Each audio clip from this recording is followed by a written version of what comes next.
भारतीय जीवन बीमा निगम यानी LIC का IPO पिछले करीब 1 साल से चर्चा में था।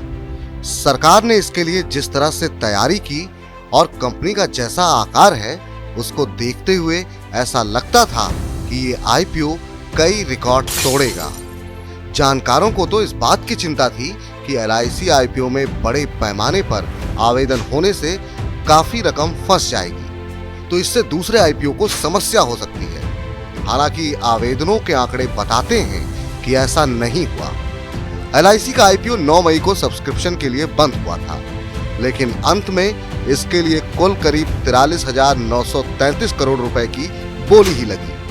अनुमान ऐसे थे कि इस IPO से निवेशकों के करीब 1 लाख करोड़ रुपए ब्लॉक हो जाएंगे।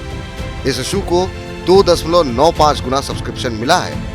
IPO का आकार 16.2 करोड़ इक्विटी शेयरों का था, लेकिन कुल 47.83 करोड़ इक्विटी शेयरों के लिए बोलियां हासिल हुई। पॉलिसी धारकों के लिए तय हिस्सा 6.12 गुना, कर्मचारियों का हिस्सा 4.4 गुना और रिटेल यानी छोटे निवेशकों का हिस्सा 1.99 गुना भरा। दूसरी तरफ संस्थागत खरीदारों यानी QIB का हिस्सा 2.83 गुना और गैर संस्थागत निवेशकों का हिस्सा 2.91 गुना भरा। हालांकि इस इशू के हिस्से में एक रिकॉर्ड जरूर आया। इसके लिए 73.38 लाख आवेदन आए।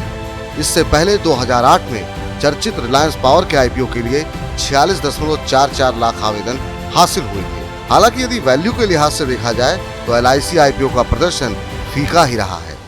इसके आवेदन के लिए सिर्फ 43,933 करोड़ रुपए बैंक खातों में ब्लॉक रहे, जबकि हाल की बात करें तो जुलाई 2021 में जोमैटो के IPO के आवेदन के लिए 2,09,095 करोड़ रुपए लगा दिए गए थे। ये तब है जब बाजार के कई जानकार ये उम्मीद कर रहे थे कि LIC के IPO से बाजार का बड़ी मात्रा में पैसा फंस जाएगा। LIC का वैल्यूएशन भी काफी आकर्षक माना जा रहा है। इसके प्रति शेयर का प्राइस बैंड 902 से 949 रुपए रखा गया। लेकिन सच्चाई ये है कि इस इशू में NSE के कैश मार्केट सेगमेंट में एक दिन के टर्नओवर के बराबर भी रकम नहीं जुट पाई। NSE के कैश मार्केट सेगमेंट में 1 मई 2022 से 9 मई 2022 के बीच औसतन देखें तो एक दिन में करीब 66,400 करोड़ रुपए का टर्नओवर होता है। IPO पर स्वास्तिका इन्वेस्टमार्ट के रिसर्च हेड संतोष मीणा कहते हैं कि आने वाले IPO का प्रदर्शन अलग अलग कंपनियों के अपने कारोबारी संभावनाओं और फंडामेंटल्स पर निर्भर करेगा। कई ग्लोबल फैक्टर्स की वजह से शेयर बाजार में भारी उतार चढ़ाव है। हालांकि हमारे बाजारों में ये थोड़ा कम है।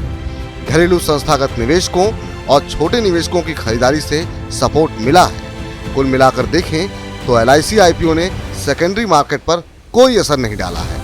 अब सवाल ये उठता है कि आखिर LIC IPO का प्रदर्शन फीका क्यों रहा। इस IPO को विदेशी संस्थागत निवेशकों यानी FIs ने पसंद नहीं किया है। IPO में FIs ने कुल 2.41 करोड़ शेयरों के लिए आवेदन किया, जिससे महज 2,292.37 करोड़ रुपए जमा हुए हैं। ये इशू के आकार साइज का महज 11% है। इस पर अनलिस्टेड एरोना के फाउंडर अभय दोषी कहते हैं कि बाजार की डावाडोल हालत की वजह से ही LIC IPO में FIs ने कम रुचि दिखाई।